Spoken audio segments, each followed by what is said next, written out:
চোখ বন্ধ করুন। ইমাজিন, ভাবুন এমন এক জায়গা যেখানে নীরবতারও শব্দ আছে। আচ্ছা, ঘন অন্ধকার জঙ্গলের ভেতর দিয়ে পাতার ফাঁকে আলো ঢুকে পড়ছে, মিশে যাচ্ছে নদীর ঠান্ডা বাতাসে। এখানে হঠাৎই কানে ভেসে আসে হাতির পালের হাঁটার শব্দ, আর আপনি প্রকৃতির কোলে সবুজের মোড়া এক অন্য জগতে। ইমেজ থেকে এবার বাইরে আসুন। এটাই সেই বাস্তব জায়গা যা মন ছুঁয়ে যায়। স্বাগতম আপনাকে ডুয়ার্সের চিলাপাতা থেকে। এই ডুয়ার্স অঞ্চলে চা বাগান অনেক, কিন্তু দুঃখের বিষয় চা বাগান সংলগ্ন এলাকায় ইন্ডিয়ান লেপার্ড বা চিতাবাঘের মতো বন্যপ্রাণীর সঙ্গে মানুষের সংঘর্ষ বাড়ছে। সবকিছু মিলিয়ে সবুজের মাঝে শান্তি আছে, কিন্তু প্রকৃতির কোলে আমাদের সচেতন থাকতে হয়, একটু মনোযোগ দিয়ে। চলুন এবার জয় করি আজকের যাত্রা। নিউ কোচবিহার থেকে আমার গন্তব্য the northern woods resort, Chilapata. রিসর্টের একপাশে বয়ে যাচ্ছে বানিয়া নদীর কোমল স্রোত, আর অন্য পাশে চা বাগানের লাবণ্য চিরহরিৎ সবুজে মিশে যায়। প্রকৃতির ভালোবাসায় ঘেরা এই জায়গায় দাঁড়িয়ে আপনি মনে করবেন, এই তো সেই শান্তি যেটা শহরের হট্টগোল থেকে দূরে মায়া জালে হারিয়ে গিয়েছিল। এই বানিয়া নদী একটু দূরেই গিয়ে মিশেছে কালচিনি নদীর সাথে। দুই জলের মিলনে তৈরি হয়েছে এক অপূর্ব শান্ত পরিবেশ। সঞ্জয় দার সঙ্গেই কথা বলি, ওনার গাড়িতে করেই আমি এসেছি। দাদা, আপনি একটু বলুন যে এই জায়গাটা আসার জন্য ভাড়াটা কত পড়ে? কোচবিহার থেকে এখানে আসতে হলে 2000 টাকা পড়ে। আর অন্যান্য স্পট যদি আমরা ঘুরি? স্পট বলতে আপনি জয়ন্তী বক্সা শিখিয়ে ছোড়া, ওখানে 3000 টাকা পড়ে। আর হচ্ছে গিয়ে তাহলে কোচবিহার সাইট সিন করলে প্রায় একই রকম, এই 200 টাকা বেশি লাগে সাইট সিন করতে হলে। ওকে ওকে। হ্যাঁ, হেরিটেজ টাউনটা। তবে আমি এখন রওনা হচ্ছি সাফারির পথে, চিলাপাতার ঘন জঙ্গলে। রিসর্ট থেকে মাত্র 5 মিনিটের দূরত্ব, আর সেই পথেই শুরু হবে আজকের আসল অভিযান। ওকে। আমি চিলাপাতা জঙ্গলে আজকে আমার জার্নির অভিজ্ঞতাটা একটু বলি। 3:30টার সময় তো এখান থেকে রওনা দিয়েছি। বেশ কয়েকটা জঙ্গলের মধ্যে যাব।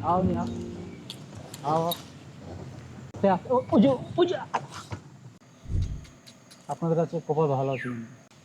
এটা একটা সাম্বার হরিণ, এটা মেল তাই তো? হ্যাঁ, এটা মেল। দেখুন ওদের সিংহের মধ্যে কয়টা আছে, গুনতি করুন তো ওই কাটাটা। মানে প্রথমে একটা দিকে যাবে, তারপরে আবার বেরিয়েছে একটা মেন রোড আমরা পেলাম, যে মেন রোডটা হলো ভুটান এবং বাংলাদেশের ওইটাই বর্ডার। তো সেইটাকে ক্রস করে গিয়ে আবার একটা কোর জঙ্গলের মধ্যে যাব। তো এইভাবে আমরা এই চিলাপাতা জঙ্গলটা ঘুরব। একটা যেটা তোরসা নদী আমরা যেটা দেখলাম, যেখানেতে গ্রাসল্যান্ড ছিল, এই মুহূর্তে গ্রাসল্যান্ড নেই, নষ্ট হয়ে গেছে। তোরসা নদীতে অক্টোবর মাসে একটা হরকা বান এসেছিল, অনেকেই জানেন। তো সেই বানটা ওই জঙ্গলের পাশ দিয়েই যায়। সেটা এই গ্রাসল্যান্ডে কিন্তু প্রচুর ময়ূর দেখতে পাবেন। তো সেই জায়গাটা আমরা আজকে দেখলাম। সেখানেতে আবার হাতি যাচ্ছে, গন্ডার যাচ্ছে, গ্রাস আবার নতুন করে তৈরি হচ্ছে। ময়ূর দেখতে পেলাম সেখানেতে একটা ওয়াচ টাওয়ারও আছে।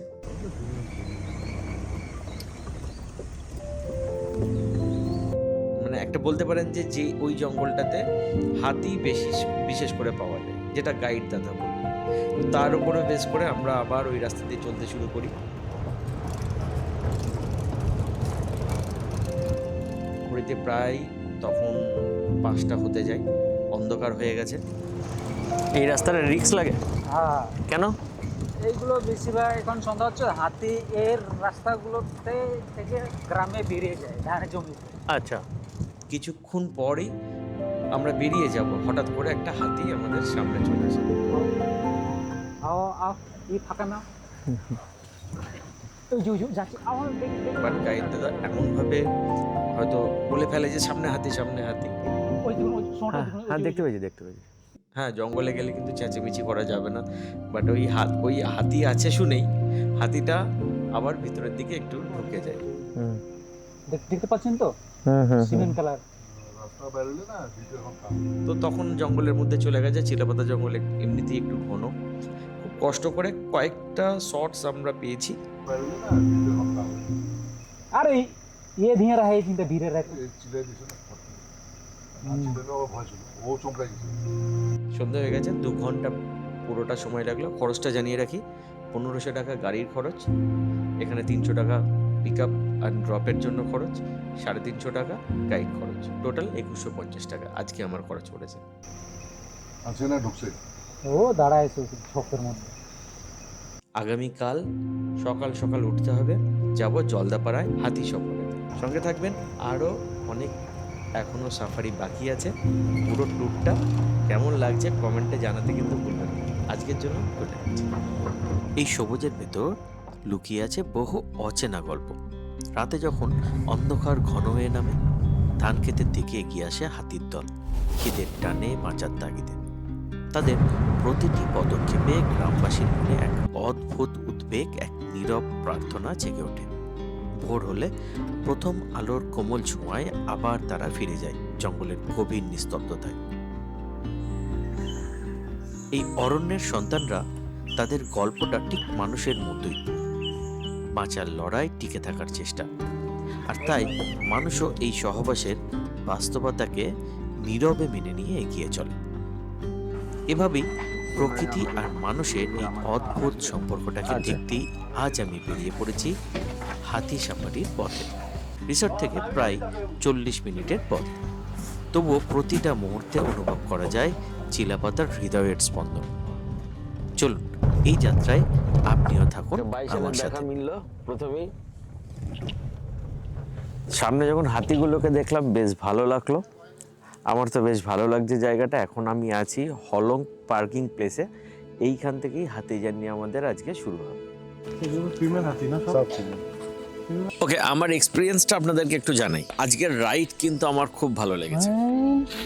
কিছু কিছু জিনিস আপনাদেরকে বলি, যেমন যখন আমরা প্রথমে হাতিতে চাপলাম, দুজন দুজন করে চাপতে হবে, এখানে 4 জন টোটাল যেতে পারবেন। তো চাপার পর তারপরে আমরা হাতি যখন জঙ্গলের পথে হাঁটা শুরু করলো, আমার যাত্রাটাও যেন এক নতুন অনুভবে ভরে উঠল।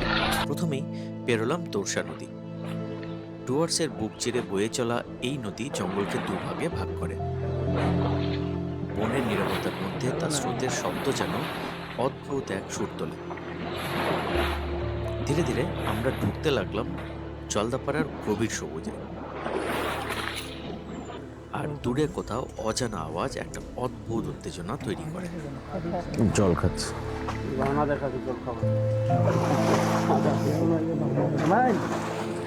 মাটি, গাছ, নদী, বাতাস সবকিছু যেন আরো কাছে, আরো জীবন্ত।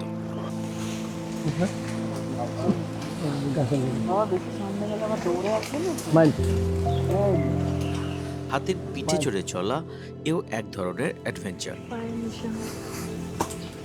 প্রতি দোলায় দোলায় মনে হয় আমি যেন প্রকৃতির আরো গভীরে ঢুকে যাচ্ছি।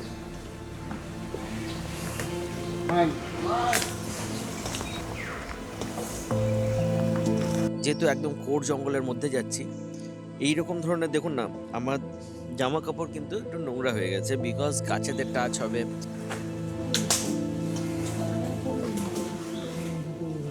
জঙ্গলের প্রতিটি বাঁকে এক নতুন রহস্য, এক নতুন কৌতূহল।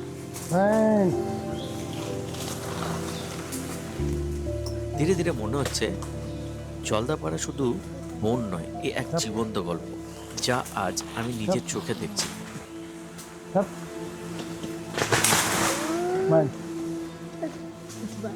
তবে একটা এক্সপিরিয়েন্স হয়েছে ভালো, সেটা হলো অনেক অনেক জায়গায় এমন এমন গাছ আছে যেগুলো হাতি নিজেই ভাঙছে।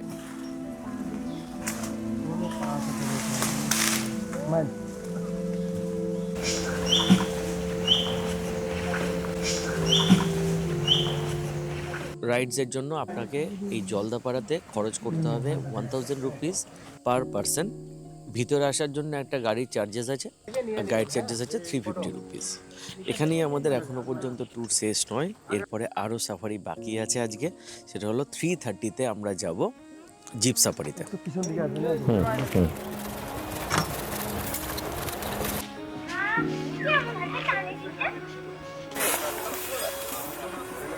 হ্যালো জি, জলদাপাড়ার সফর কমপ্লিট করে আপনাদেরকে আমার অভিজ্ঞতাটা শেয়ার করলাম। এইবারেতে আমি জলদাপাড়ার এন্ট্রি গেট ছিল আমার 2 নম্বর গেট, যেহেতু আমি চিলাপাতায় আছি, শালকুমার গেট হলো আমার এন্ট্রি গেট।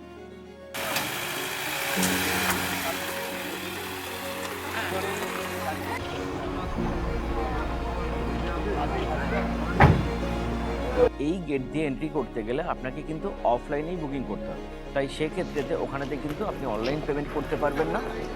আমি ডিসক্রিপশনেতে নাম্বার দিয়ে রাখলাম, যার থ্রু দিয়ে বুকিং করবেন, সঞ্জয় দার নাম, কল করবেন, ইজিলি বুকিং পাবেন, but definitely minded carefully, cash carry করবেন। হলংয়ের দিকে আমরা যাচ্ছি, হলং বাংলোর দিকে। সেখানে সল্টপিট আছে, সল্টপিট থেকে আমরা অনেকটা ভিউ পেয়েছি, বাট তার আগে যাওয়ার সময় যে ময়ূরের উড়ে যাওয়াটা পেয়েছি সেটা কিন্তু বেশ মনে ধরেছে।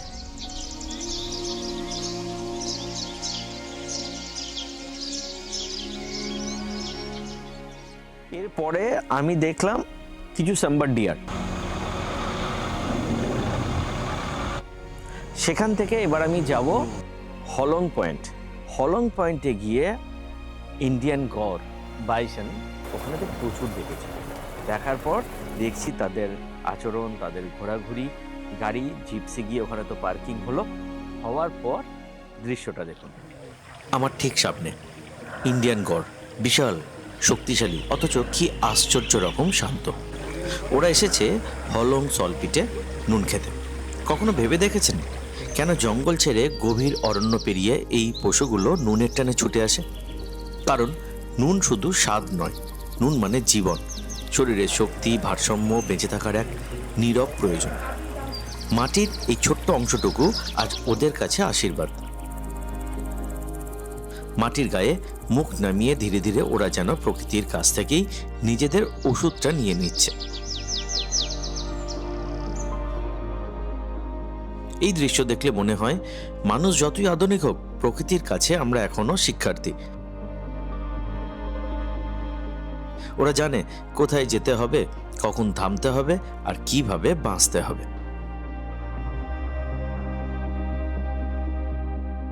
জলদাপাড়ার এই নীরবতায় দাঁড়িয়ে ইন্ডিয়ান গড় আর গন্ডারকে একসাথে দেখে মনের ভেতর একটাই অনুভূতি জাগে, প্রকৃতি কখনো চিৎকার করে না, তবু তার শক্তি আমাদের স্তব্ধ করে দেয়। আমার সামনে এখন গন্ডার। এই মুহূর্তটা কিন্তু সত্যিই আমার খুব ভালো লাগছে, এবং ডেফিনেটলি আপনারাও যদি এইরকম সম্মুখীন হন, ভালো লাগারই এটা মুহূর্ত। তবে জলদাপাড়া ওয়াইল্ড লাইফ ডিভিশনেতে in the defence of nature they found immortality in our memories. অনেক অফিসার্স এখানেতে আছেন, যেরকম আমি কিছু নাম বলছি: Parthasarathi Roy, forest range officers, Biswanath Roy, এবং ইনারা killed by rhino, killed by elephant, প্রত্যেকটা ইয়ার, যেটা স্ক্রিনে আপনাদেরকে আমি এখন দেখাচ্ছি, এনাদেরকে মনে রাখতে হবে, কারণ ইনারা স্যাক্রিফাইস করেছেন আমাদের এই ডিভিশনকে বাঁচানোর জন্য। Really proud of them, but ওনাদের চলে যাওয়াটার জন্য আমার মনে হয় নাথিং টু সে, বলার কিছু নেই। যতটা আমরা ভিডিওতে দেখি যে একটা গাড়ি খুব স্মুথভাবে যাচ্ছে, আমরা ক্যামেরা ইউজ করছি, ততটা কিন্তু জার্নি স্মুথ হয় না। ওঠানামা করে, উথাল পাথাল করে, রাস্তাটা তো আর পিচ নয়, জঙ্গল। ঠিক এই রকমই হয়। ইন্ডিয়ান গড় দেখার পর এবার রিটার্ন। প্রথমেই আমার যেটা চোখে পড়লো সেটা হলো একটা বাচ্চা হাতি ওখানেতে পাটা তুলে দাঁড়িয়ে আছে। যেটা আকর্ষণ করলো, হাতিরা যে কতটা পরিমাণে খায় সেটা কিন্তু সেখানে আমি দেখতে পাই। এটাই ওর খাবার, কোনো মশলা নেই, কোনো রান্না নেই, শুধু প্রকৃতির দেওয়া সহজ আহার। ও জানে যা জঙ্গল দেয় সেটাই যথেষ্ট, বেশি নয়, কম নয়। এই দৃশ্য দেখলে মনে হয় বাঁচতে আসলে খুব বেশি কিছুর দরকার হয় না, প্রয়োজন শুধু প্রকৃতির সঙ্গে তাল মিলিয়ে চলার। তবে যাত্রাপথে আরও কিন্তু আমি দেখতে পেয়েছি ইন্ডিয়ান গড়, ময়ূর, সাম্বার ডিয়ার, স্পটেড ডিয়ার পরপর দেখেছি। এখন আমি ফিরছি শালকুমার গেটের দিকে। সাফারির শেষ পথটা যেন একটু বেশি নীরব। রাস্তার ধারে আবার দেখা, বাইসান দাঁড়িয়ে আছে স্থির হয়ে, হরিণগুলো দূরে চোখ তুলে তাকিয়ে, আর চারপাশের জঙ্গলটা কেমন যেন চুপচাপ। মনে হয় ওরা সবাই যেন আমাকে বিদায় জানাতে দাঁড়িয়ে আছে।